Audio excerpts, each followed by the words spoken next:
आइए सुनाते हैं आपको एक नई कहानी। बहुत समय पहले की बात है। पुरी के पावन शहर में माधव नाम का एक छोटा बालक रहता था। माधव के पास धन तो नहीं था, पर उसका हृदय भगवान जगन्नाथ के लिए प्रेम से भरा था। वह हर रोज मंदिर के बाहर बैठकर भगवान के दर्शन की प्रतीक्षा करता था। रथ यात्रा का दिन आ गया। चारों ओर जय जगन्नाथ की गूंज थी। बड़े बड़े रथ तैयार थे। माधव बहुत खुश था, क्योंकि आज उसके भगवान जगन्नाथ मंदिर से बाहर आने वाले थे।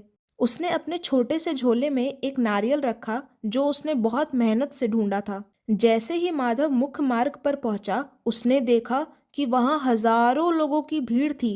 हर कोई रथ के पास पहुंचने की कोशिश कर रहा था। छोटा सा माधव उस भीड़ में दबने लगा। उसे ना तो रथ दिख रहा था और ना ही अपने प्रिय भगवान। उसकी आंखों में आंसू आ गए। माधव एक कोने में बैठकर रोने लगा। उसने अपना नारियल निकाला और कहा, भगवान, मैं इतना छोटा हूँ कि आप तक नहीं पहुँच सकता। क्या आप मेरा यह उपहार स्वीकार नहीं करेंगे? तभी उसे अपने कंधे पर एक कोमल हाथ महसूस हुआ। उसने ऊपर देखा तो वहां एक वृद्ध सज्जन खड़े थे। उनका चेहरा बहुत ही शांत और तेजस्वी था। उन्होंने मुस्कुराते हुए पूछा, क्या हुआ नन्हे भक्त, तुम क्यों रो रहे हो? माधव ने अपनी परेशानी बताई। वृद्ध व्यक्ति ने कहा, मेरा नाम पुरुषोत्तम है। चलो मैं तुम्हें रथ तक ले चलता हूँ। पुरुषोत्तम ने माधव का हाथ पकड़ा। जैसे ही वे भीड़ की ओर बढ़े, एक चमत्कार हुआ। भीड़ अपने आप उनके लिए रास्ता देने लगी। माधव को ऐसा लगा जैसे वह हवा में तैर रहा हो। उसे अब डर नहीं लग रहा था, बल्कि बहुत शांति महसूस हो रही थी।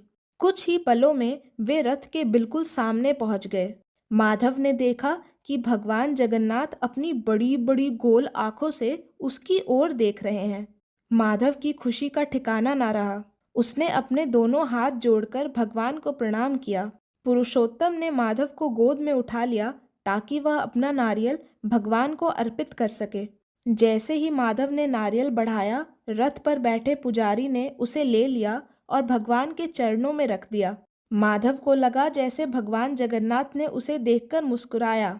जब माधव ने पीछे मुड़कर पुरुषोत्तम को धन्यवाद देना चाहा, तो वहां कोई नहीं था। पुरुषोत्तम अचानक गायब हो गए थे। माधव के हाथ में अब भगवान के गले की एक सुंदर माला थी, जो पहले वहां नहीं थी। वह समझ गया कि स्वयं भगवान ही उसकी मदद करने आए थे। माधव जान गया कि जो सच्चे मन से भगवान को पुकारता है, भगवान उसके लिए दौड़े चले आते हैं। ऐसी ही प्यारी कहानियां सुनने और परमात्मा के विचारों से करीब रहने के लिए हमारे चैनल को लाइक और